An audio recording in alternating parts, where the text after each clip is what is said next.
Hello everyone, स्वागत है आप सभी का।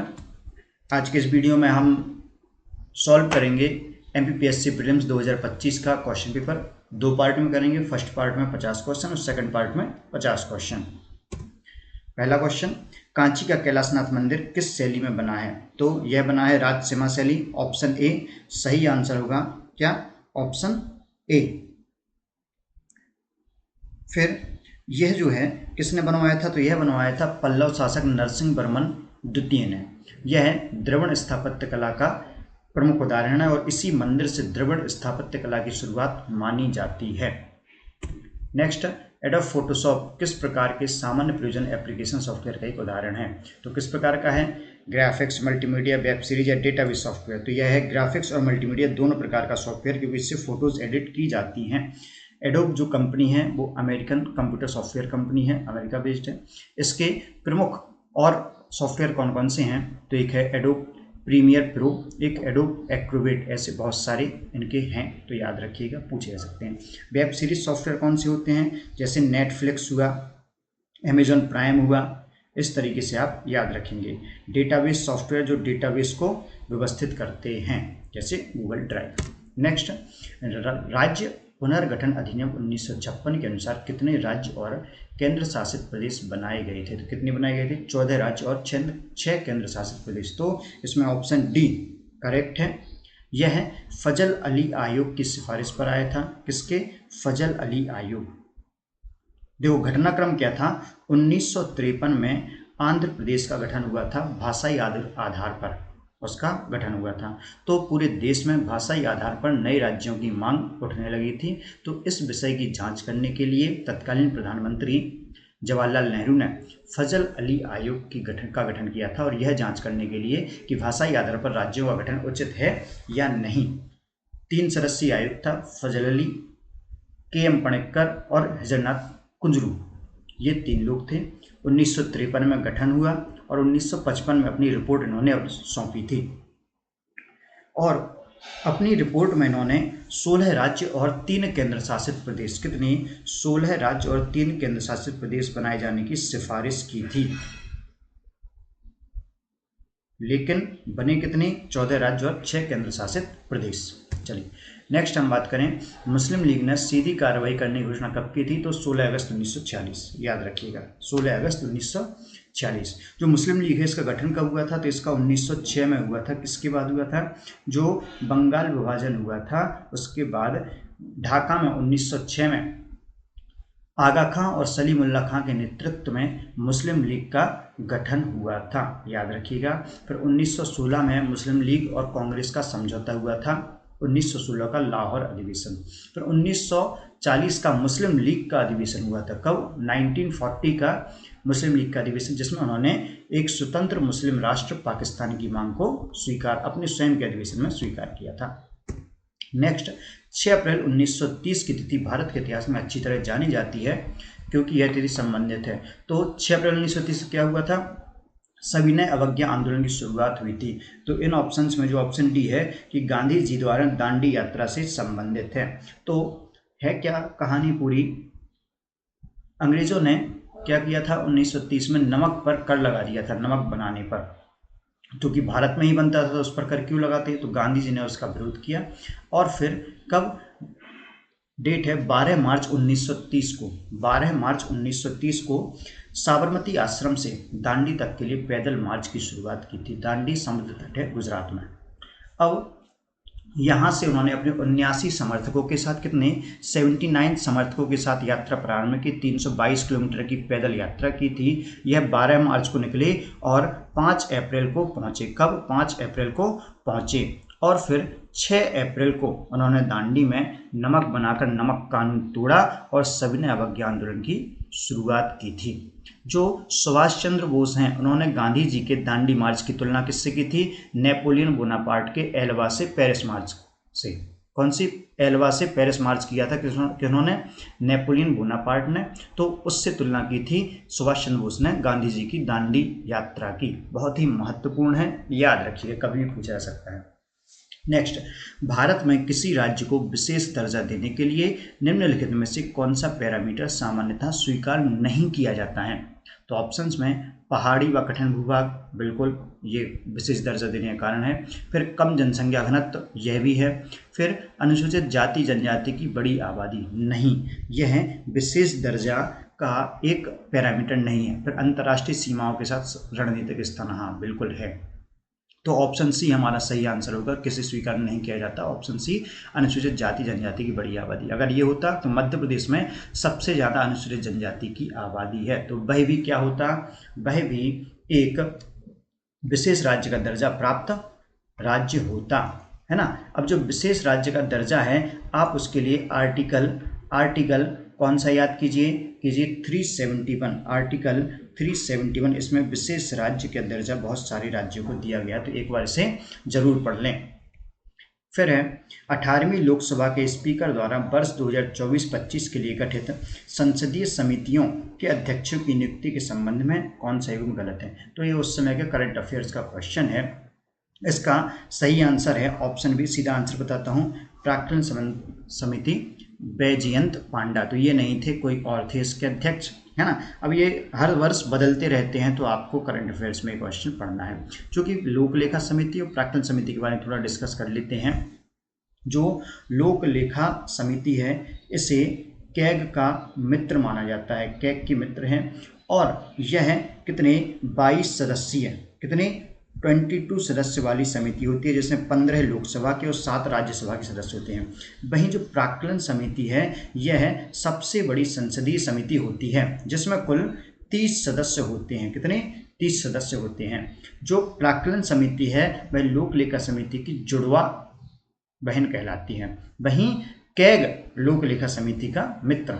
ठीक, नेक्स्ट 2023 में हांगझो चीन में हुए एशियाई खेलों में भारतीय स्वर्ण पदक विजेताओं के लिए निम्नलिखित में से कौन सा एथलीट और खेल का युग्म गलत है। तो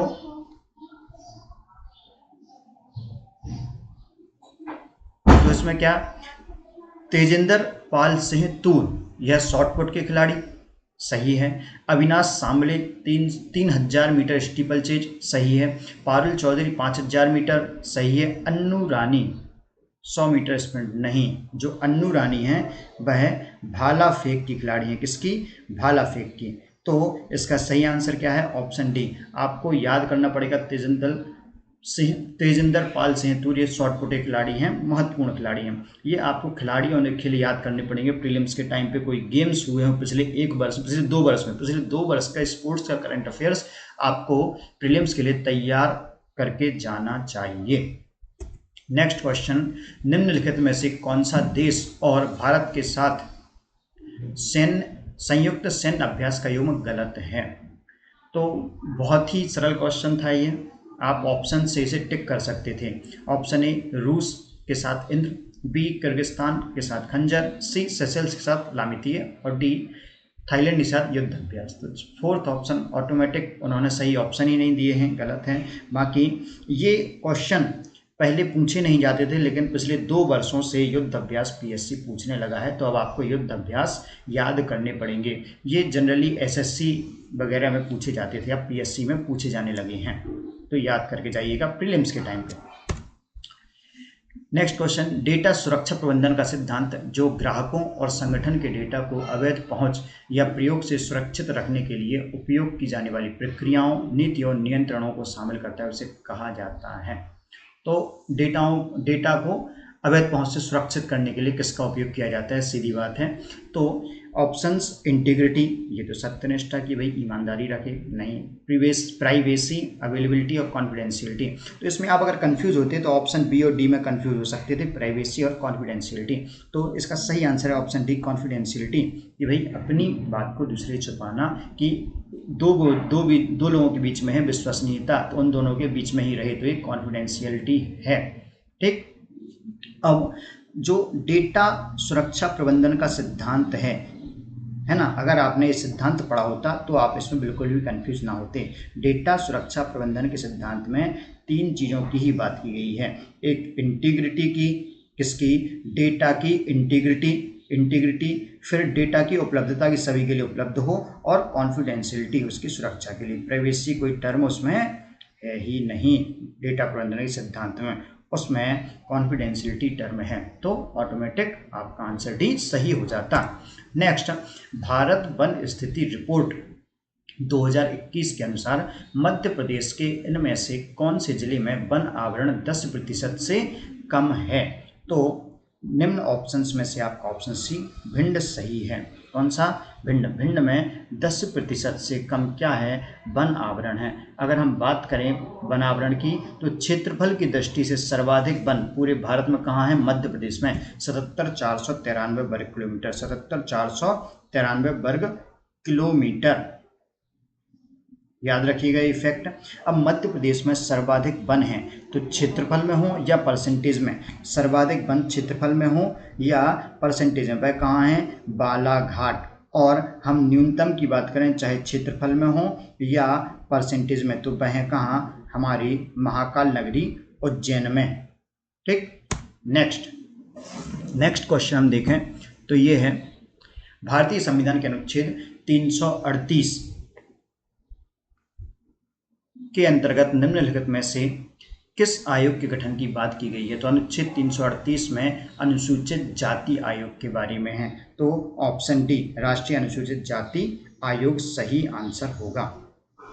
338 में पहले अनुसूचित जाति और जनजाति आयोग संयुक्त रूप से था, फिर बाद में कौन सा? 89वां संविधान संशोधन हुआ। कौन सा? 89वां। तो 338 एंड 338A अलग अलग हो गए। 338 में क्या है? अनुसूचित जाति आयोग, 38A में अनुसूचित जनजाति आयोग। वहीं अब 105वें संविधान संशोधन, कौन सा? 105वां संविधान संशोधन के द्वारा 338B में अन्य पिछड़ा वर्ग आयोग भी जोड़ दिया गया है।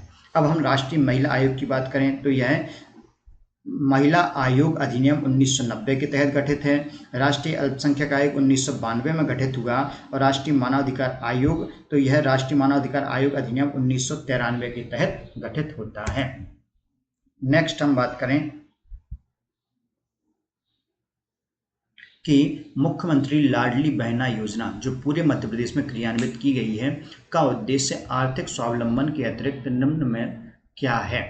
तो इसमें क्या है? महिलाओं की राजनीतिक भागीदारी, विवाह संबंधी खर्च, स्वास्थ्य एवं पोषण, या फिर आपराधिक न्याय प्रणाली में अधिकार। तो इसका सही आंसर है ऑप्शन सी, महिलाओं के स्वास्थ्य एवं पोषण में सुधार करना। जो मुख्यमंत्री लाडली बहना योजना है, इसने बीजेपी को 2023 में फिर से चुनाव जिताया है मध्य प्रदेश में, और इसके बाद और बहुत सारे राज्यों ने भी इस योजना को अपनाया है अलग अलग नाम से।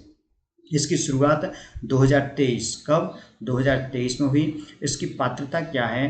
तो 21 से 60 वर्ष की विवाहित महिलाएं, 21 से 60 वर्ष की विवाहित महिलाएं इसमें लाभ प्राप्त करती हैं। इसमें क्या? महिलाओं को प्रति माह 1,000 रुपये सरकार के द्वारा प्रदान किए जाते हैं, और धीरे धीरे यह राशि बढ़ रही है। जैसे वर्तमान में भी 2025 में 1250 रुपये, जुलाई 2025 में 1250 रुपये प्रति माह मिल रहे हैं। और मुख्यमंत्री मोहन यादव ने दीपावली 2025 तक 1500 रुपये प्रति माह प्रदान करने की घोषणा की है।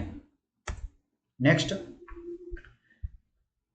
30 अप्रैल 1977 से 23 जून 1977 के दौरान जब मध्य प्रदेश में राष्ट्रपति शासन लागू किया गया तब मध्य प्रदेश के राज्यपाल कौन थे? तो कौन थे 1977 में? देखो, मध्य प्रदेश में राष्ट्रपति शासन 3 बार लगा, 77, 1977, 1980 और 1992। 77, 80 और 92 में। तो 77 में कौन थे? तो सत्यनारायण सिन्हा राज्यपाल थे। कौन थे? सत्यनारायण सिन्हा। फिर अगर हम 80 की बात करें तो 80 में कौन थे? चेप्पूदिरा मुथाना पुनाचा, चेप्पूदिरा मुथाना पुनाचा, याद रखिएगा। और 1992 में थे कुंवर महमूद अली। कुंवर महमूद अली कौन थे? मध्य प्रदेश के राज्यपाल थे। अब हम बात करें सीएम की, तो सीएम कौन थे? 77 में श्यामाचरण शुक्ल, 77 में श्यामाचरण शुक्ल, और 80 और 92 में कौन थे? पटवा, सुंदरलाल पटवा, यह सीएम थे। नेक्स्ट हम बात करें मध्य प्रदेश में निम्नलिखित राज्यपालों में किसका कार्यकाल सबसे छोटा रहा? तो मध्य प्रदेश में सबसे छोटा कार्यकाल मध्य प्रदेश के प्रथम राज्यपाल पट्टाभी सीतारामैया का रहा। यह है कब? नवंबर 1956 से जून 1957 तक क्या रहे? राज्यपाल रहे। और सबसे बड़ा कार्यकाल, सबसे बड़ा किसका रहा? हरिवनायक पाटसकर, हरिवनायक पाटस्कर का। नेक्स्ट, मार्च 2023 तक भारत में इनमें से कौन से राज्य में सौर ऊर्जा की स्थापित क्षमता सर्वाधिक थी? तो इसका सही आंसर है कि सर्वाधिक सौर ऊर्जा क्षमता किसकी है? राजस्थान की है। किसकी है? राजस्थान की है। राजस्थान में भारत का सबसे बड़ा सौर ऊर्जा पार्क भी लगा हुआ है, जिसका नाम क्या है? भांदला सौर ऊर्जा पार्क। ठीक, मध्य प्रदेश में नीमच और रीवा में अल्ट्रा मेगा सोलर प्लांट लगे हुए हैं।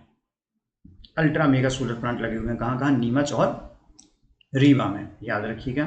अगर हम बात करें कि सौर ऊर्जा में भारत में अग्रणी राज्य कौन कौन से हैं, तो सबसे पहले आता है राजस्थान, फिर गुजरात, याद रखिएगा।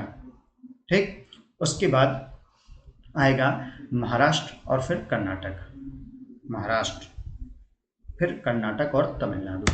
नेक्स्ट, दशक 2001 से 11 में किस राज्य की जनसंख्या वृद्धि दर भारत में सर्वाधिक रही? तो जनसंख्या वृद्धि दर 2011 की जनगणना में किसकी थी सर्वाधिक? तो मेघालय की। तो ऑप्शन सी मेघालय सही होगा। आपको क्रम याद रखिएगा, क्या है इसमें? पहला है सबसे ज़्यादा मेघालय में थी, फिर अरुणाचल प्रदेश, कहाँ? अरुणाचल प्रदेश, और उसके बाद बिहार, फिर बिहार, याद रखिएगा। मेघालय, अरुणाचल प्रदेश और बिहार। नेक्स्ट, इनमें से कौन से चक्रवात ने नवंबर-दिसंबर 2024 में तमिलनाडु के तटीय भागों को प्रभावित किया था? तो इसका सही आंसर करंट अफेयर्स का है। चक्रवात से क्वेश्चन आते हैं, तो जब भी आप प्रीलिम्स के लिए पढ़ के जाएं तो पिछले 2 वर्ष के चक्रवात पढ़ के जाएं। आपको क्या याद रखना है इनके बारे में? एक तो किस तट से टकराए हैं, अपने भारत के पश्चिमी तट से या पूर्वी तट से, एक चीज याद रखनी है। दूसरी चीज, उसका नामकरण किसने किया था, नामकरण किस देश ने किया। ये 2 क्वेश्चन आपको चक्रवात के संबंध में याद रखनी है। प्रतिवर्ष भारत में चक्रवात आते हैं। इसका आंसर है फेंगल। क्या? फेंगल इसका सही आंसर है। ये जो विपर जो है गुजरात और महाराष्ट्र के तट से टकराया था, गुजरात और महाराष्ट्र के तट से। ये दोनों महत्वपूर्ण रहे 2024 में। नेक्स्ट, वर्ष 2024 में भारत में निम्नलिखित में से कौन से परमाणु ऊर्जा केंद्र की स्थापित क्षमता सर्वाधिक थी? तो सर्वाधिक ऊर्जा क्षमता वाला परमाणु ऊर्जा केंद्र कौन सा है? तो कुडनकुलम, ऑप्शन डी, कुडनकुलम सही होगा। अब जो कुडनकुलम है वो है कहाँ पर? यह है तमिलनाडु में।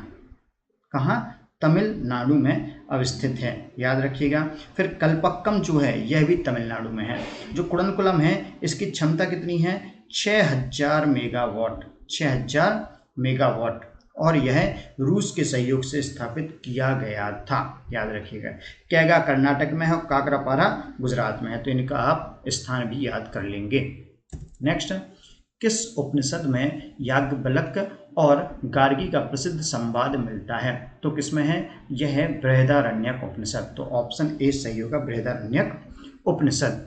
जो बृहदारण्यक उपनिषद है यह है सभी उपनिषदों में सबसे बड़ा और सबसे प्राचीन माना जाता है। एक फैक्ट आप ये याद रखेंगे।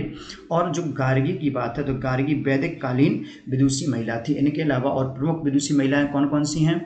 तो यह थी उस समय घोषा, सिक्ता, अपाला, विश्वतारा। इनके नाम भी आप याद रखेंगे, कभी भी पूछे जा सकते हैं।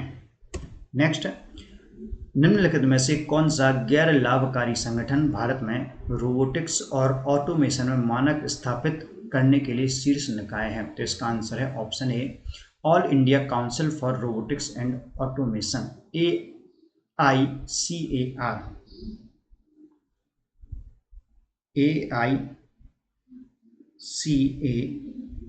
All India council for robotics and automation. यह यूनिट 9 से पूछा गया क्वेश्चन है।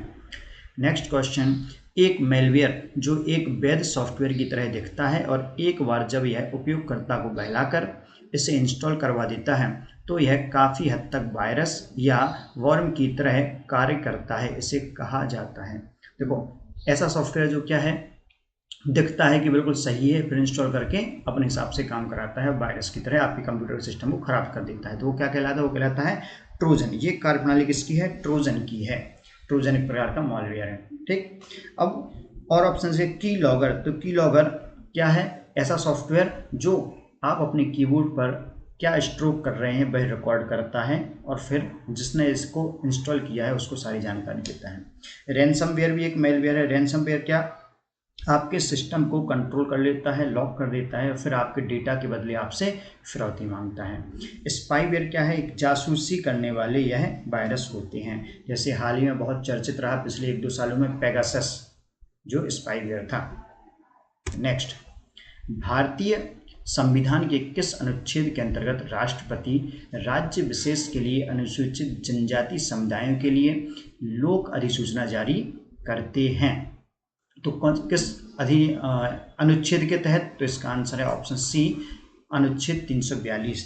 तो अनुच्छेद 342 आप याद रखेंगे, 340, 342 बहुत अच्छे से, है ना। तो क्या अनुसूचित जनजाति समुदाय के लिए लोक अधिसूचना जारी करते हैं 342 के तहत, ठीक। और 340 में क्या है? अगर हम 340 की बात करें तो इसमें सामाजिक और शैक्षिक रूप से पिछड़े वर्ग की स्थिति की जांच हेतु आयोग गठित करने की शक्ति है राष्ट्रपति की। और फिर 349, तो 349 भाषा संबंधी प्रक्रिया से संबंधित है, भाषा। फिर जो अनुच्छेद 338 है तो इसमें क्या है? राष्ट्रीय अनुसूचित जाति आयोग। पिछले क्वेश्चन में हम डिस्कस कर चुके हैं। 338 में अनुसूचित जनजाति आयोग, 338 बी में ओबीसी आयोग, याद रखिएगा। नेक्स्ट, मध्य प्रदेश में मैंगनीज के संबंध में निम्नलिखित कथनों को पढ़िए और नीचे दिए गए कूट से सही उत्तर का चयन कीजिए। तो मध्य प्रदेश मैंगनीज निक्षेप में द्वितीय स्थान पर है क्या? नहीं, मध्य प्रदेश मैंगनीज के निक्षेप में क्या है? फर्स्ट नंबर पे है। किस पर? फर्स्ट नंबर पे है, इतना याद रखिएगा। तो पहला ऑप्शन तो गलत ही हो गया, है ना। अब ऑप्शन देखेंगे ए, सी और डी तीनों में, अब फर्स्ट ऑप्शन है तो ऑप्शन बी होगा इसका सही आंसर। इतना तो क्लियर हो गया कि ऑप्शन बी सही है ना। भाई ये कलर क्यों नहीं आ रहा है इसमें? आ गया। चलो, तो ऑप्शन बी तो क्या है सही इसमें? कि पहले तो मैंगनीज उत्पादन में देश में प्रथम है, फिर उसके बाद गोदावरी वर्धा नदी घाटियों में मैंगनीज के निक्षेप हैं छिंदवाड़ा जिले में, और झाबुआ जिले की थांदला तहसील में मैंगनीज के निक्षेप है। तो याद रखिएगा। अब पीएससी यह पूछ सकता है थांदला तहसील कहाँ है और किस खनिज से संबंधित है, तो आपको इस तरीके के क्वेश्चन कवर करने हैं। नेक्स्ट,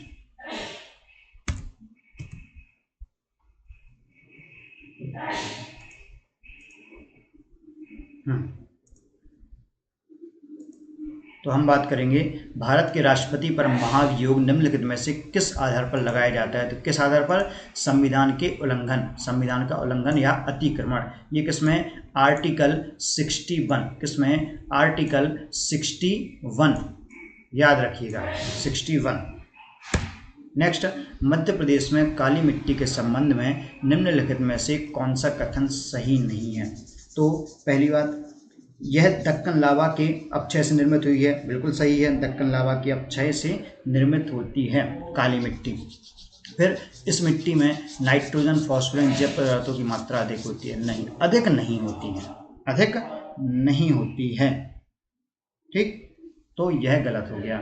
तो क्या नहीं है? तो ऑप्शन बी सही होगा। इस मिट्टी नमी धारण करने की क्षमता अधिक है, बिल्कुल है। यह मिट्टी मुख्यतः राज्य के पश्चिमी भागों में, हाँ, मालवा में पाई जाती है, मालवा में पाई जाती है। फिर काली मिट्टी के बारे में आप याद रखेंगे, जब यह मिट्टी सूखती है तो सिकुड़ जाती है, सिकुड़ती है, और जब गीली होती है तो फैलती है, महत्वपूर्ण है।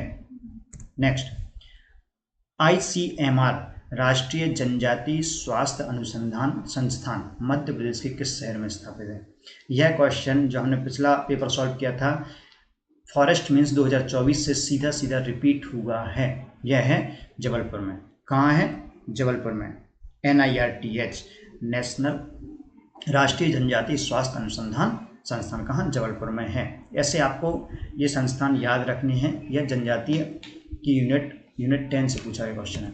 नेक्स्ट, जनजातीय वर्ग के विद्यार्थियों को शंकरसाय और रानी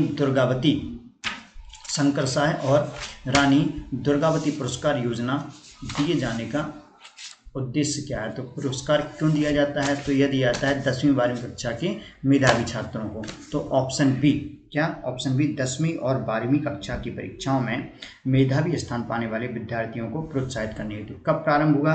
तो यह 2008 में प्रारंभ हुआ। शंकर साय कौन थे? तो वही 1897 क्रांति में इन्होंने नेतृत्व किया था, याद रखिएगा। और रानी दुर्गावती तो 1564 में अकबर की सेना के विरुद्ध यह लड़ी थी।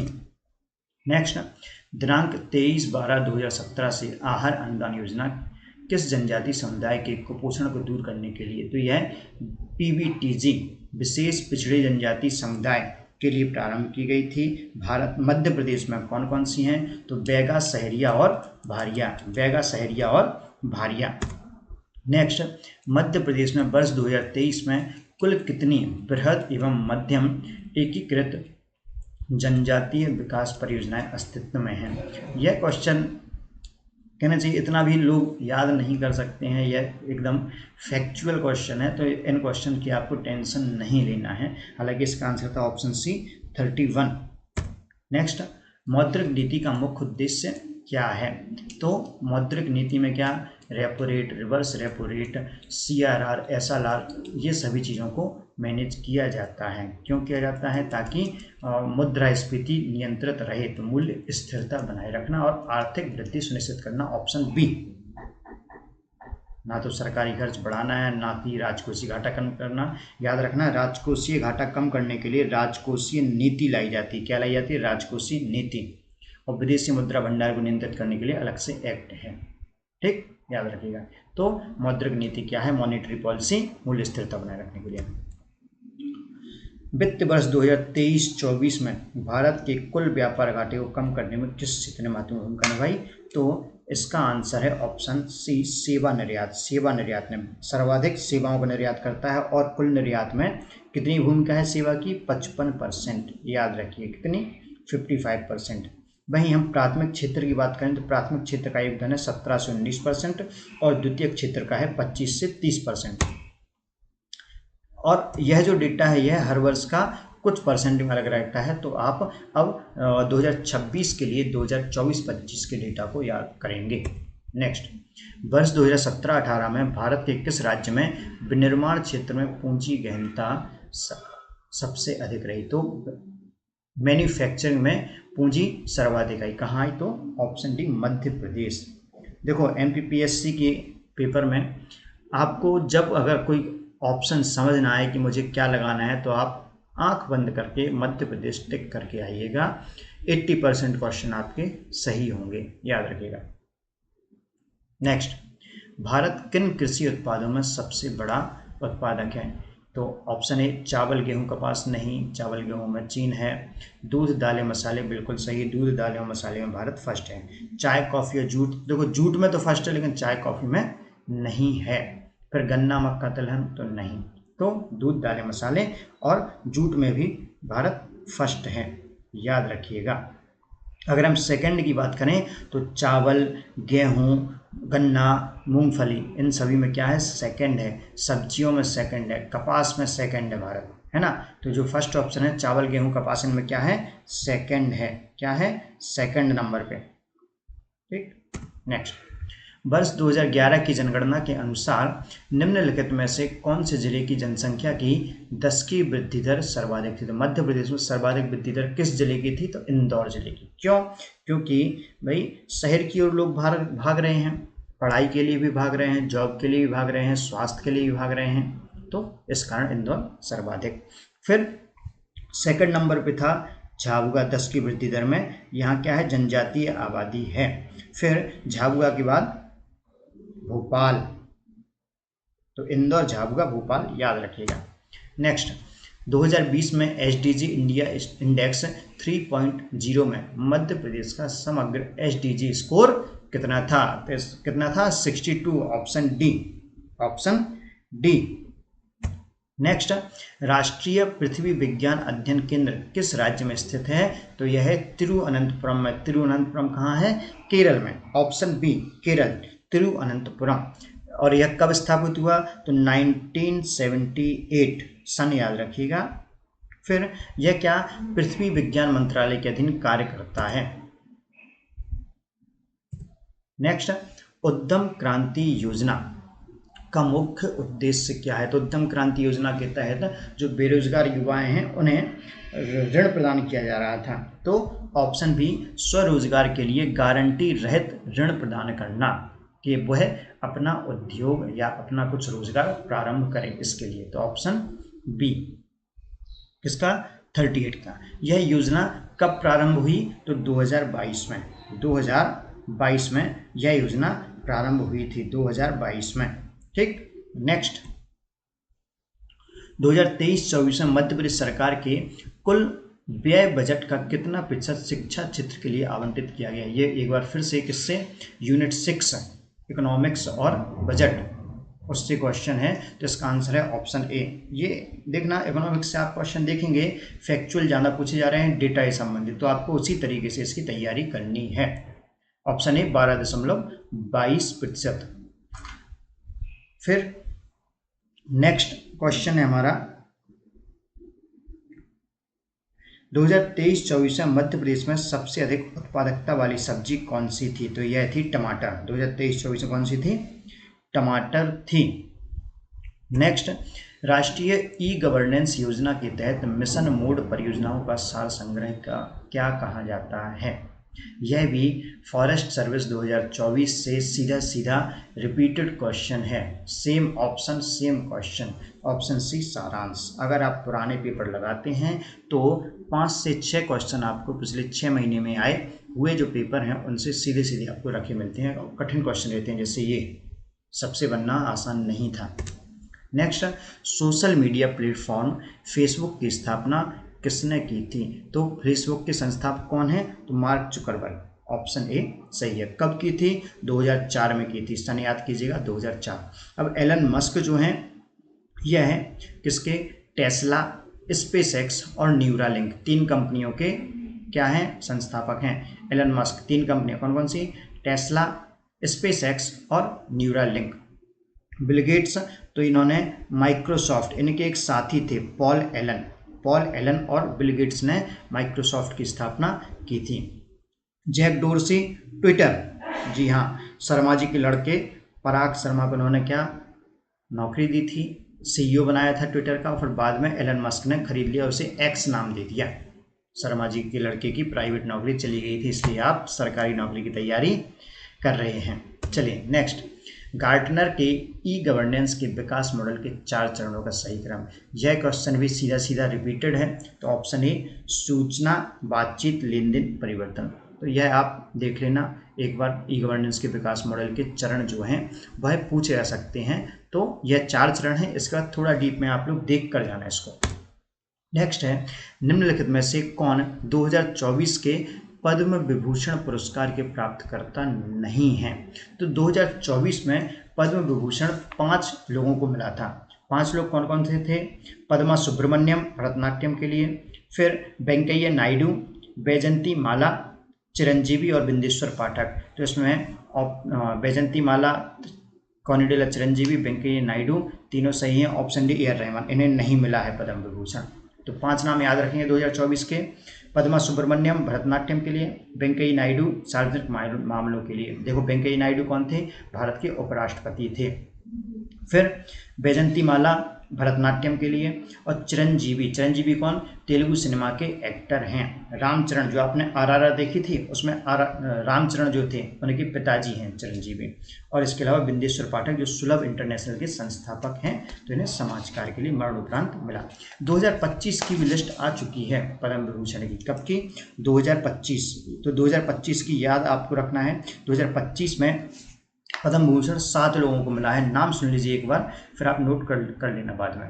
तो नागेश्वर रेड्डी, इन्हें मेडिसिन के क्षेत्र में, फिर जगदीश सिंह खेहर पब्लिक अफेयर्स के लिए, फिर कुमुदनी लाखिया इन्हें आर्ट के लिए, फिर एल सुब्रमण्यम आर्ट, फिर एम.टी. वासुदेवन नायर इन्हें मरणोपरांत मिला, ओसामू सुजुकी इन्हें भी मरणोपरांत मिला, और शारदा सिन्हा इन्हें भी मरणोपरांत मिला। शारदा सिन्हा भी आर्ट के लिए, ओसामू सुजुकी ये जापान के हैं, याद रखिएगा। नेक्स्ट, भारतीय संविधान के किस अनुच्छेद में अनुसूचित जनजातियों के लिए राज्य की विधानसभा में सीटों का आरक्षण? तो एसटी के लिए विधानसभा की सीटों का आरक्षण किस में है? अनुच्छेद 332 में। तो ऑप्शन बी सही है। 330 में लोकसभा में सीटों का आरक्षण, 332 में विधानसभा में सीटों का आरक्षण है। वहीं ऑप्शन डी आप देख रहे होंगे 243 डी क्या पंचायतों में आरक्षण से संबंधित है, पंचायतों में आरक्षण 243 डी। नेक्स्ट FPGA एकीकृत सर्किट है जिनका AI को आर्टिफिशियल इंटेलिजेंस को डिप्लॉय करने के लिए व्यापक रूप से उपयोग किया जाता है। FPGA का विस्तृत रूप क्या है? तो FPGA का फुल फॉर्म क्या है? Field programmable gate arrays. तो ऑप्शन ए सही है, एरेज याद रखना। नेक्स्ट भाई सही जोड़ी है जनजातीय किताबें और उनके लेखक हमें मिलान करना है। तो the tribes and caste of the central province of India, तो यह है RV रसेल, यह RV रसेल और RV हीरालाल की बुक है। तो ये क्या रसेल एंड हीरालाल, याद रखिएगा रसेल एंड हीरालाल की है the tribes and caste of the central province of India. फिर tribal development in MP a planning perspective, तो यह अजीत रायजादा की बुक है। फिर द व्हील्स अ स्टडी, बहुत ही महत्वपूर्ण, द व्हील्स अ स्टडी, यह है किसकी? TB नायक की, किसकी?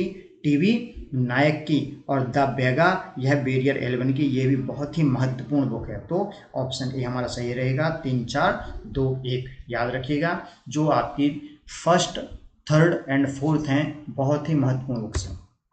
नेक्स्ट, किसी भी प्रकार की त्रुटि जैसे कनेक्शन विफलता, डेटा की हानि आदि से उभरने की कंप्यूटर नेटवर्क की क्षमता को क्या कहा जाता है?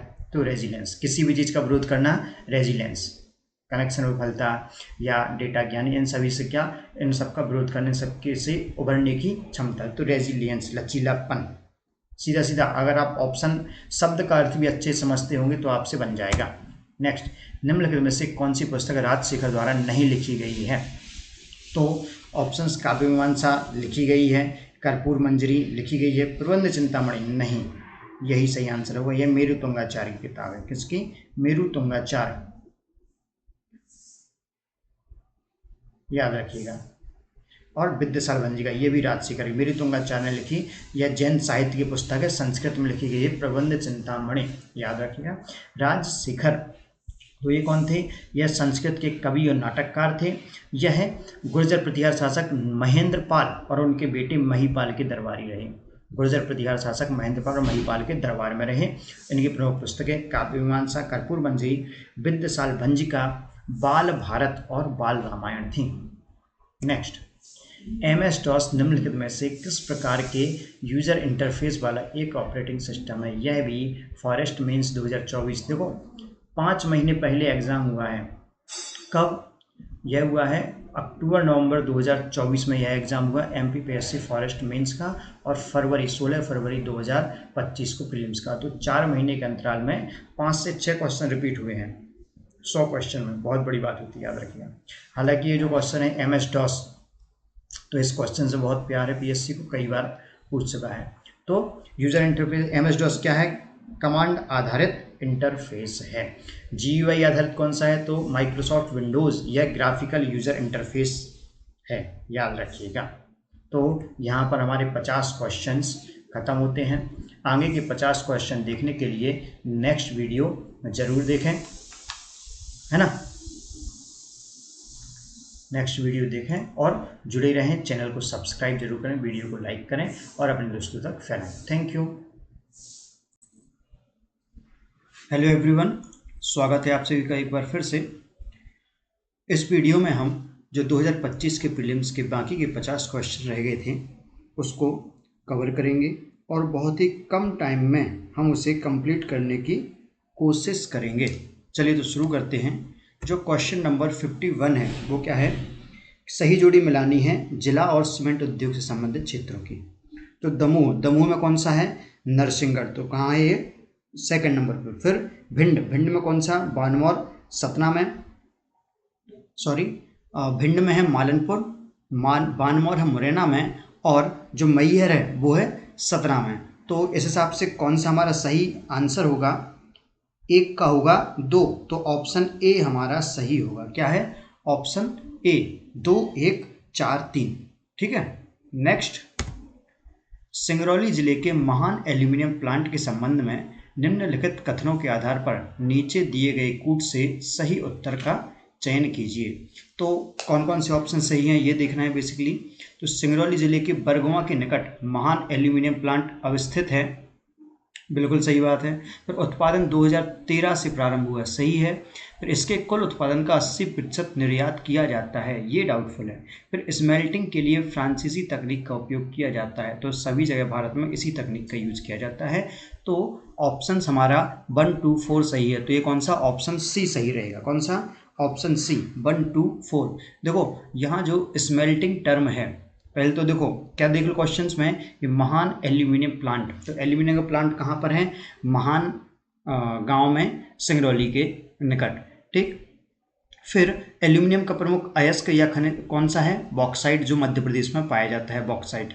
अब जो स्मेल्टिंग है यह क्या है, एक तकनीक है, एक विधि है जिसके माध्यम से एक अयस्क से धातु का निष्कर्षण किया जाता है। तो इसको याद रखेंगे आप लोग, इस साइंस के पर्सपेक्टिव से पूछा जा सकता है। नेक्स्ट क्वेश्चन, निम्नलिखित में से कौन मध्य प्रदेश के विशेष रूप से कमजोर जनजातीय समूहों के अंतर्गत नहीं आते हैं। तो मध्य प्रदेश में पीवीटीजी कितने हैं, 3 हैं, बैगा, सहरिया, भारिया। इनके अलावा कौन सा ऑप्शन दिया है, ऑप्शन डी असुर, ये नहीं है। जो असुर जनजाति है यह झारखंड उड़ीसा में पाई जाती है, याद रखिएगा। तो मध्य प्रदेश में बैगा, सहरिया और भारिया। सहरिया जो है वो पाई जाती कहाँ, उत्तरी मध्य प्रदेश में, ग्वालियर, श्योपुर इस क्षेत्र में, भिंड मुरैना इस एरिया में। फिर जो भारिया है यह पातालकोट में है, याद रखिएगा। नेक्स्ट है, छिंदवाड़ा जिले के पातालकोट क्षेत्र में कौन सी जनजाति पाई जाती है, भाई वही क्वेश्चन है। तो कहाँ, कौन सी है, भारिया, पातालकोट के भारिया, यह विशेष पिछड़ी जनजाति है मध्य प्रदेश की। नेक्स्ट, PR श्रीजेश को अपने करियर में निम्नलिखित में से कौन सा पुरस्कार नहीं मिला। तो PR श्रीजेश जो हैं वो कौन है, वह हॉकी खिलाड़ी हैं भारत के, जो 2020 के ओलंपिक में भारत कांस्य पदक जीता था हॉकी में। उसमें जो गोलकीपर थे वो थे कौन, PR श्रीजेश। तो यह खिलाड़ी हैं, इन्हें कौन सा अर्जुन पुरस्कार मिला है, ध्यानचंद्र खेल रत्न अवार्ड मिला है, पद्म भूषण मिला है, द्रोणाचार्य पुरस्कार नहीं मिला। द्रोणाचार्य पुरस्कार जो है वह कोच को मिलता है, जबकि PR श्रीजेश कौन, खिलाड़ी हैं, उन्होंने हाल ही में संन्यास लिया, अभी कोच नहीं बने हैं, ठीक। जो द्रोणाचार्य पुरस्कार है यह 1985 में शुरू हुआ था, याद रखिएगा। नेक्स्ट, किस संविधान संशोधन के द्वारा 6 से 14 वर्ष तक के बच्चों के लिए निःशुल्क एवं अनिवार्य शिक्षा के अधिकार को मौलिक अधिकार बनाया गया, राइट टू एजुकेशन, RTE। किसके द्वारा, 86वें संविधान संशोधन 2002, मतलब ऑप्शन सी। कब का, 2002 का है। इसके द्वारा कौन से 3 आर्टिकल जोड़े गए थे, तो आर्टिकल 21A, आर्टिकल 45 और आर्टिकल 51A में, है ना, 51A में, इन सभी में 6 से 14 वर्ष तक के बच्चों के लिए मूलभूत शिक्षा के अधिकार की बात की गई है। नेक्स्ट, सही जोड़ी मिलानी है हमें। तो बेसिकली कौन सी नदी किस नगर के किनारे से बहती है, या कौन सा नगर किस नदी के किनारे बसा हुआ है। तो बेतवा, तो किसके, ओरछा, ओरछा किसके किनारे है, बेतवा के किनारे है, तो 1 का होगा 4। फिर ताप्ती तो मुल्ताई से, फिर क्षिप्रा हमारे उज्जैन से, और बैनगंगा कहाँ से, बालाघाट में। बैनगंगा नहर हम पढ़ते हैं, मध्य प्रदेश की सबसे पहली नहर कौन सी है, नहर परियोजना, तो बैनगंगा नहर के बारे में पढ़ते हैं बालाघाट में। तो इस प्रकार से हमारा आंसर क्या हो जाएगा, ऑप्शन डी, 4, 3, 2, 1, याद रखिएगा, 4, 3, 2, 1, option D. Next, Madhya Pradesh की जलवायु के संबंध में निम्नलिखित कथनों को पढ़िए और नीचे दिए गए कूट से सही उत्तर का चयन। तो भाई कौन से ऑप्शन सही हैं, कौन से गलत हैं, सीधा ये है। मध्य प्रदेश में अधिकांश वर्षा मानसून से होती है, बिल्कुल सही बात है। मानसून कब आता है, हमारे यहाँ दक्षिण पश्चिम मानसून है जो जून में शुरुआत होती है। शीतकाल में वायु की गति ग्रीष्मकाल एवं वर्षा ऋतु की अपेक्षा तीव्र होती है। क्या कह रहे हैं कि सर्दियों में वायु की गति गर्मियों में और वर्षा ऋतु की अपेक्षा तीव्र होती है। तो देखो गलत है, मध्य प्रदेश में जो वायु है वो गर्मियों में तीव्र चलती है ना। लू का नाम आप लोगों ने सुना होगा, लू जो गर्म हवा चलती है गर्मियों में, ठीक। नेक्स्ट, प्रदेश में मानसूनी वर्षा के वितरण पर समुद्र से दूरी का प्रभाव पड़ता है। तो कहीं भी हो मानसूनी वर्षा के वितरण में समुद्र से दूरी का प्रभाव पड़ता है। इसके अलावा अक्षांशीय स्थिति का, पहाड़ ऊंच है ना, और जो भौगोलिक स्थिति है उसकी ऊंचाई नीचाई का भी फर्क पड़ता है। फिर नेक्स्ट ऑप्शन है क्या, पचमढ़ी में ग्रीष्म काल में तापमान समुद्र तल से ऊंचाई से संबंधित है। हाँ, तो तापमान कहीं का भी हो उसका संबंध समुद्र तल से ऊंचाई से होता ही है। तो इसका कौन सा गलत है, तो सेकंड पॉइंट जो है शीतकाल में वायु की गति ग्रीष्मकाल एवं वर्षा ऋतु की अपेक्षा तीव्र है, यह गलत है। बाकी के 1, 3 एंड 4 सही हैं। तो हमारा कौन सा ऑप्शन सी सही होगा। अब हम बात करें कि वर्षा की, तो जो भारत में दक्षिण पश्चिम मानसून से वर्षा होती है वह 2 शाखाओं में बंटकर पूरे भारत में वर्षा कराता है। एक अरब सागर शाखा और एक बंगाल की खाड़ी शाखा, और इन्हीं 2 के माध्यम से मध्य प्रदेश में भी वर्षा होती है। इस तरीके के क्वेश्चन आप तैयार करके रखेंगे, क्योंकि पिछले 3-4 वर्षों के पैटर्न में इस तरीके का एक क्वेश्चन MPPSC जरूर पूछता है। जैसे कभी पूछ लेता है कि निम्न में से निम्न 4 स्थानों में जो टेम्परेचर है सर्दियों में कहाँ कम रहेगा। पिछले क्वेश्चन पेपर आप जब देखेंगे तो मिलेगा, तो तैयार रहिए इसके लिए। नेक्स्ट, सही जोड़ी मिलाना है, खनिज और उनके प्रमुख क्षेत्र। ठीक है, तो तांबा, तांबा कहाँ मिलता है हमारा, बैहर तहसील। ये पुराना क्वेश्चन है कि बैहर तांबे के लिए प्रसिद्ध है, वह किस जिले में है, ऐसा क्वेश्चन पूछ चुकी है MPPSC, है ना। फिर है हीरा, हीरा का क्वेश्चन हम पहले कर चुके हैं, तो कौन कौन सी थी, मजगुआ, अंगोरा, हिनोता, 3 खदानों के नाम होने पड़े थे ना। तो देखो ऑप्शन 4 में दिख रहा है हिनौता। फिर स्लेट, तो मंदसौर में मिलती है स्लेट, और बैहर शहडोल में। ठीक है, तो हमारा क्या ऑप्शन बी 3, 4, 1, 2 ये सही होगा। मतलब तांबा बैहर में, हीरा हिनौता में, स्लेट मंदसौर में, बॉक्साइट शहडोल में। नेक्स्ट, एक जिला एक उत्पाद योजना के तहत छतरपुर का प्रमुख उत्पाद क्या है। तो छतरपुर का एक जिला एक उत्पाद क्या है, लकड़ी के फर्नीचर। यूनिट 6 का क्वेश्चन है। यह योजना हर वर्ष, इसमें कुछ उत्पाद हैं चेंज होते हैं, तो आपको 2026 के प्रीलिम्स के लिए करंट अफेयर्स के आधार पर नए वर्ष के उत्पाद याद करने पड़ेंगे। नेक्स्ट, आल्हा खंड के लेखक कौन है। तो आल्हा खंड के कौन है, जगनिक। आल्हा उदल कौन थे, परमार्दी देव के क्या थे, सेनापति थे। इनकी हत्या पृथ्वीराज चौहान ने की थी, याद रखिएगा, पृथ्वीराज चौहान ने। फिर इसमें एक और ऑप्शन है चंदबरदाई, चंदबरदाई। तो इन्होंने कौन सी, पृथ्वीराज रासो लिखी है। और राजशेखर के बारे में हम इसी पेपर में पुराने क्वेश्चंस में डिस्कस कर चुके हैं कि कौन कौन सी इन्होंने किताबें लिखी और किस गुर्जर प्रतिहार शासक के दरबार में ये रहे हैं। तो पार्ट 1 जरूर देखिए। नेक्स्ट, निम्नलिखित में से कौन सी पुस्तक केशव दास द्वारा नहीं लिखी गई है। तो ऑप्शंस देखो, रामचंद्रिका लिखी है, कवि प्रिया लिखी है, रतन वावनी लिखी है, राम रसायन नहीं लिखी है। राम रसायन किसकी किताब है, यह है पद्माकर भट्ट जी की। किसकी, पद्माकर भट्ट जी की, है ना। कवि पद्माकर सागर जिले से संबंधित हैं। अब हम बात करें केशव दास की, तो ये कौन है, यह रीति काल के प्रथम आचार्य कहलाते हैं और इन्हें कठिन काव्य का प्रेत, क्यों, केशव दास को कठिन काव्य का प्रेत कहा जाता है। इनकी प्रमुख रचनाएं हैं, इनके अलावा रामचंद्रिका, कवि प्रिया, रतन वावनी, इनके अलावा रसिक प्रिया, वीर सिंह देव चरित्र और 12 मासा हैं। नेक्स्ट, निम्नलिखित में मध्य प्रदेश में मतंगेश्वर मंदिर कहाँ स्थित है। तो मतंगेश्वर मंदिर कहाँ है, खजुराहो में। बिल्कुल भी कंफ्यूज नहीं होना है कि उज्जैन में कि यहाँ की वहाँ, सीधा आंसर खजुराहो वही फेमस है। अब जो खजुराहो के बारे में बात करें, तो खजुराहो के जो नागर शैली के मंदिर हैं, इनका निर्माण चंदेल वंश के शासकों ने 950 ईस्वी से 1050 ईस्वी के मध्य कराया था। इन्हें 1986 में, कब, 1986 में यूनेस्को की विश्व विरासत स्थल की सूची में शामिल किया गया था। प्रमुख मंदिर कंदरिया महादेव मंदिर, चतुर्भुज मंदिर, याद रखिएगा। नेक्स्ट, निम्नलिखित में से कौन सी मानव शरीर में सबसे छोटी मांसपेशी है। तो सबसे छोटी मांसपेशी है स्टेपिडियस, ऑप्शन सी। यह कान के पास की मांसपेशी है। और हम बात करें सबसे छोटी हड्डी, तो स्टेपीज, कौन सी, स्टेपीज सबसे छोटी हड्डी है। नेक्स्ट, मध्य प्रदेश के किस क्षेत्र में मनसुखा लोक नाट्य प्रचलित है? तो मनसुखा बघेलखंड का लोक नाट्य है। इसके अलावा बघेलखंड के और लोक नाट्य कौन कौन से हैं? तो याद रखिएगा, जिंदवा और छाहोर, जिंदवा और छाहोर, यह भी फेमस हैं। इसके अलावा निमाड़ के लोकनाट्य कौन कौन से हैं? तो यह हैं कौन? काठी और गम्मत, काठी और गम्मत। नेक्स्ट, सत्कार्यवाद किस दर्शन का मुख्य आधार है? तो सत्कार्यवाद है सांख्य दर्शन का, तो सांख्य दर्शन ऑप्शन सी इसका सही। हम बात करें वैशेषिक दर्शन के जनक कौन है? तो वैशेषिक दर्शन कणाद। इससे क्या? परमाणु सिद्धांत की उत्पत्ति मानी जाती है। कणाद ने सबसे पहले कण की कल्पना की थी। फिर मीमांसा दर्शन, तो मीमांसा दर्शन जैमिनी,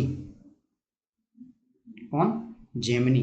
फिर सांख्य दर्शन के जनक तो गौतम मुनि, कौन है? सॉरी, सांख्य दर्शन की है कपिल मुनि, कौन? कपिल मुनि। और जो न्याय दर्शन है, न्याय दर्शन की हैं गौतम, याद रखिएगा। ठीक, अब ये जो वैशेषिक दर्शन है इसकी एक लाइन बहुत महत्वपूर्ण है कि परमाणु सिद्धांत का विकास इससे तो हुआ ही है, साथ ही साथ इसने ब्रह्मांड को 5 तत्वों से निर्मित माना है। किसने? वैशेषिक दर्शन ने। अब 5 तत्व कौन है? वही जो हम सब जगह पढ़ते हैं, चाहे आप शक्तिमान के निर्माण में देख लें, तो क्या है? जल, वायु, अग्नि, पृथ्वी और आकाश। नेक्स्ट, किस आश्रम में रहते हुए मनुष्य को पंच महायज्ञों का अनुष्ठान करना पड़ता है? पंच महायज्ञ किस लिए किए जाते हैं? यह किए जाते हैं पंच ऋणों को उतारने के लिए। तो पंच ऋण से मुक्त होने के लिए व्यक्ति किस आश्रम में कार्य करता है? तो वह गृहस्थ आश्रम, तो ऑप्शन बी सही है। अब बात करेंगे पंच महायज्ञ कौन कौन से हैं। तो यह हैं देव यज्ञ, पितृयज्ञ, भूत यज्ञ, मनुष्य यज्ञ और ब्रह्म यज्ञ। मनुष्य यज्ञ को अतिथि यज्ञ भी कहा जाता है, याद रखिएगा। बात करें आश्रम की, किसकी? कि आश्रम की सर्वप्रथम जो उल्लेख है कहाँ किया गया? तो जवाली उपनिषद में, है ना। ये 4 आश्रम है, ब्रह्मचर्य, गृहस्थ, वानप्रस्थ और संन्यास। नेक्स्ट, तमिलनाडु में वैष्णव धर्म का प्रचार अलवार संतों द्वारा किया गया। तो अलवार संतों में एकमात्र महिला साध्वी कौन सी थी? तो अंडाल। यह तो आपको बिल्कुल याद होना चाहिए फैक्ट, है ना। अंडाल क्या थी? एकमात्र महिला साध्वी। जो अलवार संत हैं, है ना, ये वैष्णव धर्म से संबंधित हैं। इनकी संख्या कितनी है? तो यह हैं 12।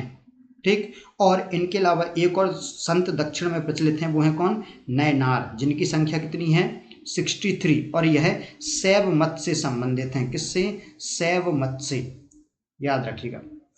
नेक्स्ट हम बात करें 2021-22 में कौन सा राज्य देश में क्षेत्रफल में द्वितीय और दालों के उत्पादन में प्रथम स्थान पर है? तो भारत में क्षेत्रफल की दृष्टि से सबसे बड़ा राज्य कौन सा है? राजस्थान। और सेकंड कौन सा है? तो हमारा मध्य प्रदेश। और दालों के उत्पादन में भी प्रथम पर कौन है? मध्य प्रदेश है, तो ऑप्शन डी सही रहेगा। हम बात करें मध्य प्रदेश की रैंकिंग की, तो कुल खाद्यान्न में, किसमें? कुल खाद्यान्न में मध्य प्रदेश की रैंकिंग कितनी है? यह है सेकंड। इसके अलावा मध्य प्रदेश फर्स्ट किस किस में है? हम बात करें फर्स्ट किस किस में है? तो कुल तिलहन में, इसके अलावा सोयाबीन के उत्पादन में, मसालों के उत्पादन में, फिर खनिजों में हीरा, तांबा, मैग्नीज, इन तीनों के उत्पादन में मध्य प्रदेश फर्स्ट स्थान रखता है पूरे भारत में। नेक्स्ट, प्रत्येक वेद के लिए अलग अलग ब्राह्मण ग्रंथ लिखे गए हैं। यजुर्वेद से संबंधित ब्राह्मण ग्रंथ कौन सा है? ठीक है, तो इन्होंने पूछा यजुर्वेद का ब्राह्मण ग्रंथ कौन सा है। पहले तो ब्राह्मण ग्रंथ हैं क्या? तो यह जो वेद हैं, तो वेद की व्याख्या करने के लिए लिखे गए ग्रंथ हैं संस्कृत भाषा में, और एक गद्य विधा में लिखे गए हैं। किसमें? गद्य विधा में, याद रखिएगा। अब जो गोपथ है किसका? अथर्ववेद का। गोपथ अथर्ववेद का। पंचविश और जैमिनी ये हैं सामवेद के। किसके? सामवेद के। ऐतरेय और कौशिकी, कौन सा? ऐतरेय और कौशिकी, यह हैं किसके? ऋग्वेद के। तो तैत्तिरीय और शतपथ ये किसके रहेंगे? यजुर्वेद के। तो हमारा आंसर क्या होगा? ऑप्शन डी, तैत्तिरीय और शतपथ, याद रखिएगा। गोपथ अथर्व का, पंचविश और जैमिनी सामवेद के, ऐतरेय और कौशिकी ऋग्वेद के। नेक्स्ट, कथन 1 है, कथन 2 है, और कौन सा कथन सही है, कौन सा गलत है, यह हमें बताना है। तो कथन पहला है, संविधान सभा की पहली बैठक 9 दिसंबर 1946 को नई दिल्ली में हुई थी। बिल्कुल सही है। जो बैठक हुई थी 9 दिसंबर, 11 दिसंबर और 13 दिसंबर को हम पढ़ते हैं शुरुआत की 3 बैठकों के बारे में। दूसरा कथन है जवाहरलाल नेहरू को संविधान सभा में आमंत्रित नहीं किया गया था, बिल्कुल गलत है। तो एक सही है और 2 गलत है, तो ऑप्शन सी सही हो जाएगा। जो संविधान सभा है भारत को स्वतंत्रता प्रदान करने के लिए, उसके संविधान निर्माण के लिए संविधान सभा का गठन किया गया था। ठीक है, अब इसमें जवाहरलाल नेहरू ने क्या किया था, 13 दिसंबर की जो बैठक हुई, जो 9 दिसंबर, 11 दिसंबर और फिर 13 दिसंबर, 3 बैठकें हुई। 13 दिसंबर की बैठक में जवाहरलाल नेहरू ने उद्देश्य प्रस्ताव प्रस्तुत किया था, तो इसलिए आमंत्रित नहीं किया, स्पष्ट रूप से गलत है। और जो उद्देश्य प्रस्ताव है यह पारित कब हुआ, यह हुआ था 22 जनवरी 1947 को। डेट याद रखिएगा, 13 दिसंबर 1946 को प्रस्तुत किया और 22 जनवरी 1947 को पास हुआ। इसके अलावा संविधान सभा की बात करें तो इसके प्रथम अध्यक्ष कौन थे, सच्चिदानंद सिन्हा, लेकिन यह अस्थायी अध्यक्ष थे। फिर स्थायी तौर पर अध्यक्ष कौन बने, तो 11 दिसंबर को राजेंद्र प्रसाद इसके अध्यक्ष बने थे। नेक्स्ट, मध्य प्रदेश में वर्ष 2024 में तेल रिफाइनरी की संख्या कितनी है। तेल रिफाइनरी एकमात्र है बीना में, तो एक, कहाँ, बीना के आगासौत में। किसके सहयोग से, ओमान के सहयोग से, ओमान देश के सहयोग से। नेक्स्ट, भारतीय संविधान के संदर्भ में आधारभूत ढांचा सिद्धांत का प्रतिपादन सर्वप्रथम निम्नलिखित में से किस मामले में किया गया, तो इसमें केशवानंद भारती बनाम केरल राज्यवाद, ऑप्शन डी। कब हुआ था यह बात, 1973 में। आधारभूत ढांचे का मतलब क्या, कि संविधान की आत्मा की, संविधान में संशोधन तो संविधान सभा कर सकती है, लेकिन संविधान निर्मात्री सभा ने जिन उद्देश्यों से इसका निर्माण किया उन उद्देश्यों को परिवर्तित नहीं कर सकती। तो क्या क्या उन उद्देश्यों में शामिल है, वह आधारभूत ढांचा कहलाता है। सुप्रीम कोर्ट ने समय समय पर आधारभूत ढांचे के तथ्यों का भी उल्लेख किया है, तो याद रखिएगा।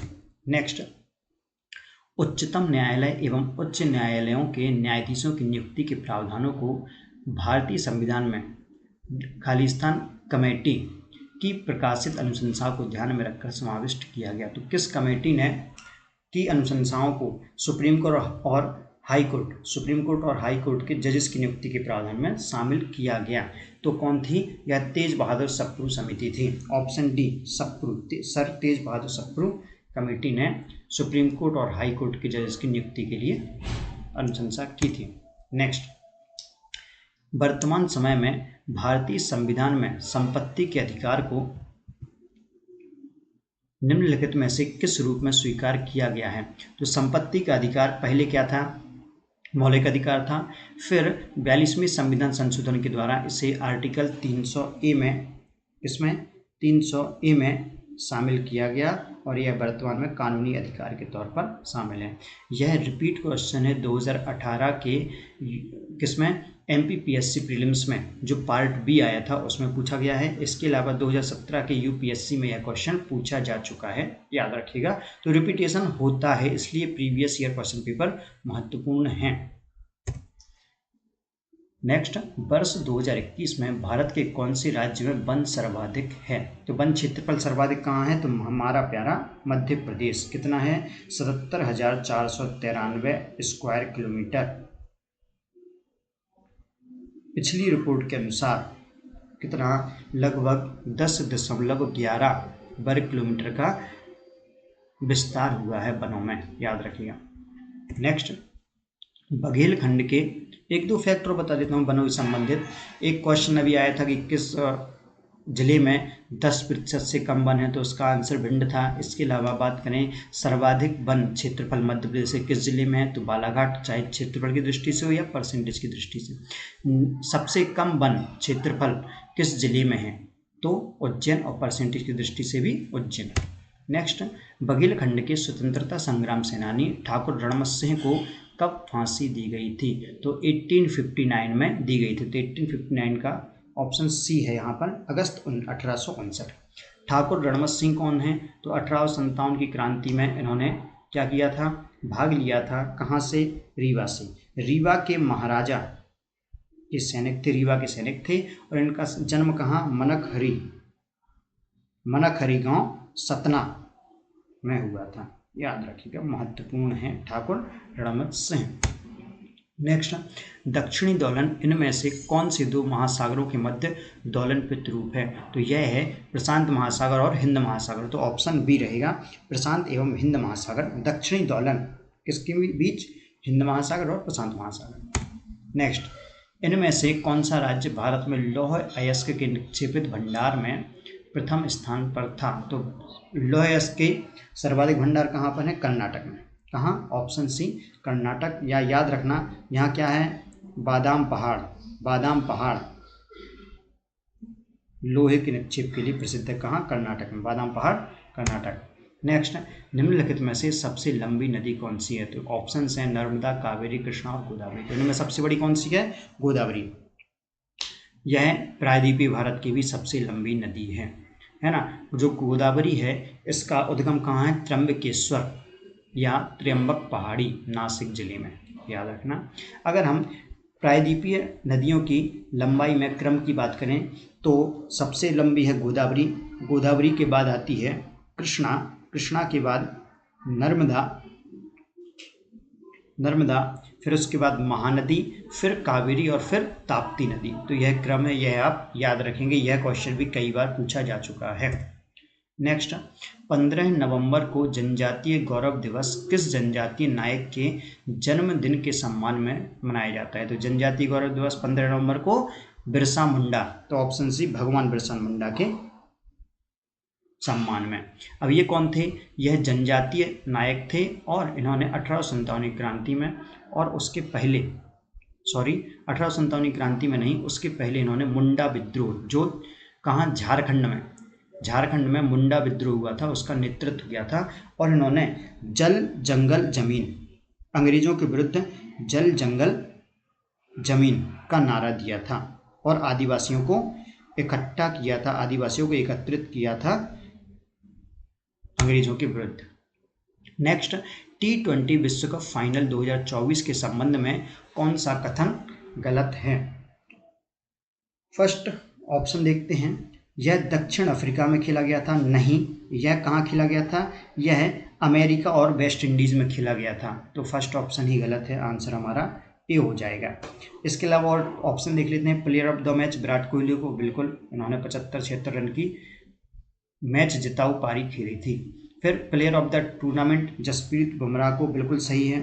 फिर फाइनल में भारत ने दक्षिण अफ्रीका को 7 रन से हराया था, बिल्कुल सही। तो ऑप्शन ए, कहाँ खेला गया था, अमेरिका और वेस्ट इंडीज में खेला गया था, ना कि दक्षिण अफ्रीका में। नेक्स्ट, मध्य प्रदेश सरकार ने रानी दुर्गावती की 500वीं जयंती मनाने के लिए कई पहलें की, निम्न में से कौन सही है? तो 4 पॉइंट दिए हैं, उनमें कौन सा सही है, कौन सा गलत है? पहला, रानी दुर्गावती अन्न प्रोत्साहन योजना प्रारंभ की, बिल्कुल सही, प्रारंभ की है।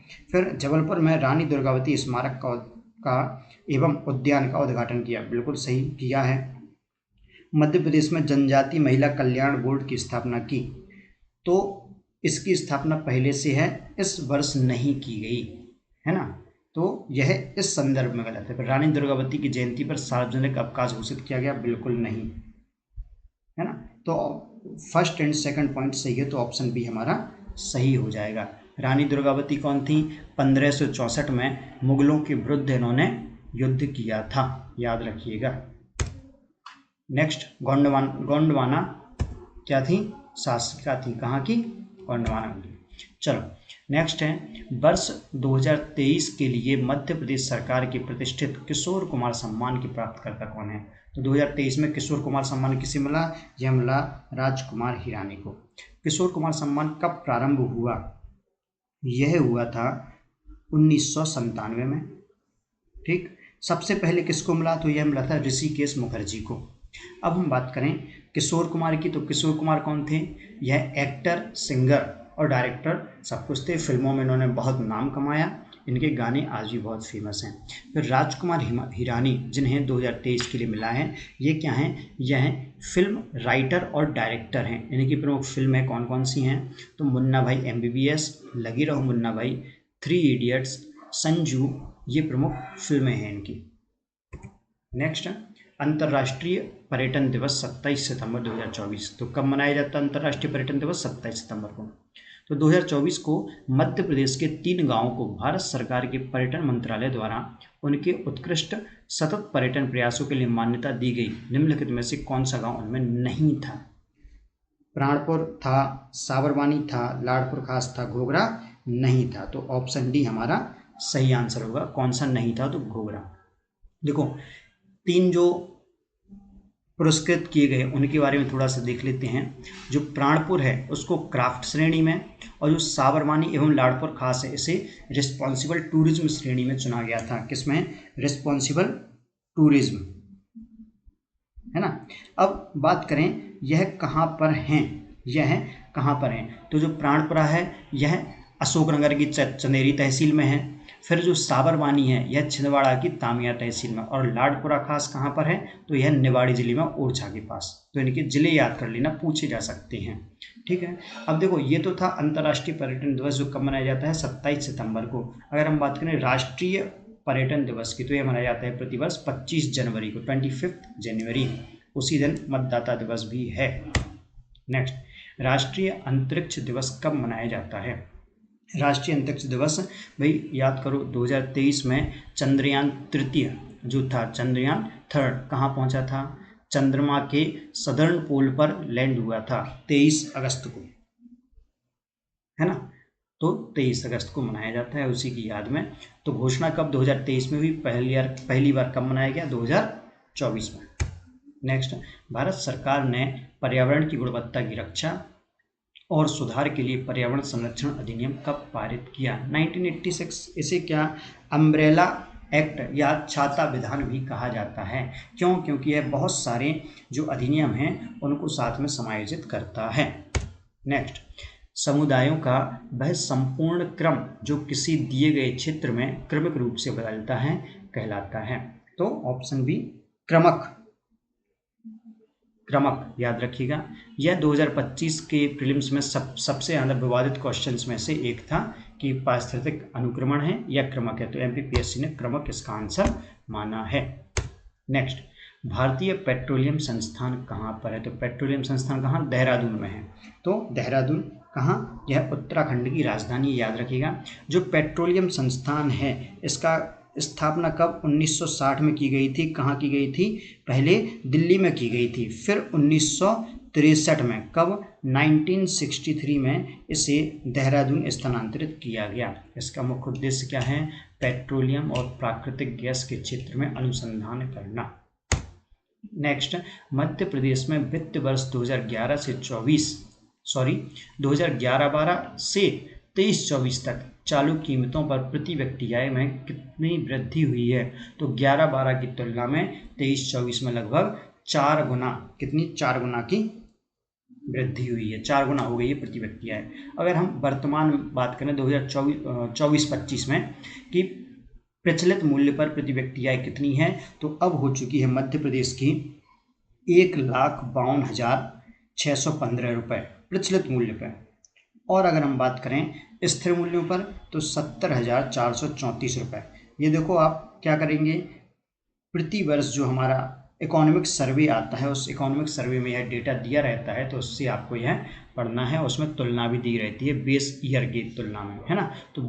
तो यूनिट 6 जो हमारी अर्थव्यवस्था है तो उसमें इकोनॉमिक सर्वे से क्वेश्चन बहुत ज़्यादा आते हैं। आपने इस पेपर में भी देखे होंगे कि बहुत सारे क्वेश्चंस आए हैं, तो आपको बहुत अच्छे से उसको एनालाइज करके और तैयार करके जाना है। नेक्स्ट, राष्ट्रीय किशोर स्वास्थ्य कार्यक्रम में किस आयु वर्ग के बच्चे या किशोर सम्मिलित हैं? तो ये है 10 से 19 वर्ष तक के। तो ऑप्शन डी 10 से 19 वर्ष तक के बच्चे। जो राष्ट्रीय किशोर स्वास्थ्य कार्यक्रम जिस शॉर्ट में RKSK है ना, ये आप जहाँ कहीं भी गांव में शहरों में जाएंगे दीवार पे आपको RKS प्रोग्राम लिखा हुआ मिलेगा। तो वह क्या है? राष्ट्रीय किशोर स्वास्थ्य कार्यक्रम। इसका जो शुरुआत है वह 2014 में हुई थी। उद्देश्य क्या था? किशोरों के स्वास्थ्य और कल्याण को बढ़ावा देना। नेक्स्ट, विधि एवं न्याय मंत्रालय भारत सरकार द्वारा भारत के राजपत्र में प्रकाशित the biological diversity amendment act जैव विविधता संशोधन अधिनियम 2023 किस दिनांक को प्रकाशित हुआ? एकदम ही रेक्टिफिकेशन वाला क्वेश्चन है। यह है 3 अगस्त। तो ऑप्शन सी। ये एक्चुअली बहुत ही महत्वपूर्ण था जैव विविधता संशोधन अधिनियम, इसलिए इन्होंने इसकी क्या डेट पूछ ली। हालांकि आपको क्या मूल रूप से कब आया था जैव विविधता अधिनियम, तो वो आया था 2002 में, याद रखिएगा। जैव विविधता अधिनियम 2002 का है, जिसमें 2023 में संशोधन किया गया। आगे भी इससे क्वेश्चन पूछे जा सकते हैं।